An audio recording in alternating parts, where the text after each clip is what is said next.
সকল ভাই বন্ধু বুজুর্গ সকলকে জানাই আমার পক্ষ থেকে আন্তরিক সালাম। আসসালামু আলাইকুম ওয়া রাহমাতুল্লাহি ওয়া বারাকাতুহু। আজকে আমি যে বিষয়টি নিয়ে আলোচনা করব সেটা হচ্ছে ছোট্ট একটু আমল, কিন্তু এর ফজিলতটা অনেক বড়। আমরা দুনিয়ার মানুষ বিভিন্ন জন বিভিন্ন কাজে ব্যস্ত থাকি, অনেকে ঠিকমতো পাঁচ ওয়াক্ত নামাজও পড়তে পারি না।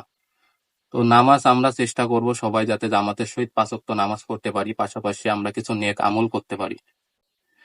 তো এই ছোট ছোট অনেক আমল আছে, তার ভিতরে আজকে যে আমলটা যে বিষয়টা নিয়ে আমি আলোচনা করব সেই টপিক সেই পয়েন্টটি হচ্ছে 1 নম্বর, বিসমিল্লাহির রহমানির রহিম।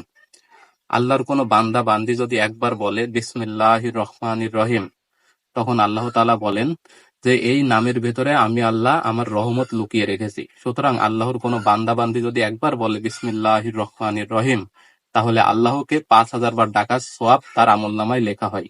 সুবহানাল্লাহ। সুতরাং আমি আপনি সবাই একটু চিন্তা করে দেখেন, আমরা দুনিয়াবি কাজে বিভিন্ন জন বিভিন্ন কাজে ব্যস্ত থাকি, আল্লাহর ইবাদত ঠিক মতো করতে পারি না। পাশাপাশি যদি এই ছোট্ট একটা আমল একবার যদি মন থেকে বলতে পারি বিসমিল্লাহির রহমানির রহিম, তাহলে আল্লাহকে 5,000 বার ডাকার সওয়াব পাচ্ছি। তো আমরা আশা করবো এই ছোট্ট একটা আমল আমি আপনারা সবাই যেন করতে পারি। আল্লাহ আমাদের সেই তৌফিক দান করুন। একবার চিন্তা করে দেখেন ভাই বন্ধু বুজুর্গরা, এই ছোট্ট একটা আমল একবার ডাকলে 5,000 বার ডাকার সওয়াব পাওয়া যায়। অথচ আমরা এই ছোট্ট ছোট আমলের কোনো গুরুত্ব দিই না, কোনো কদর দেই না, কোনো দাম দেই না।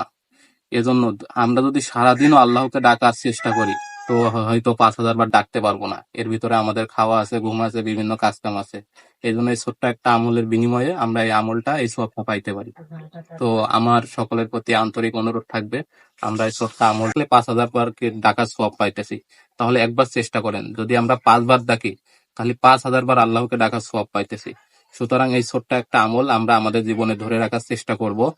আল্লাহ আমার এবং আপনাদের সবাইকে এই আমলটি করার এবং আমলটি বোঝার এবং অন্যদেরকে মাঝে শেয়ার করার তৌফিক দান করুন।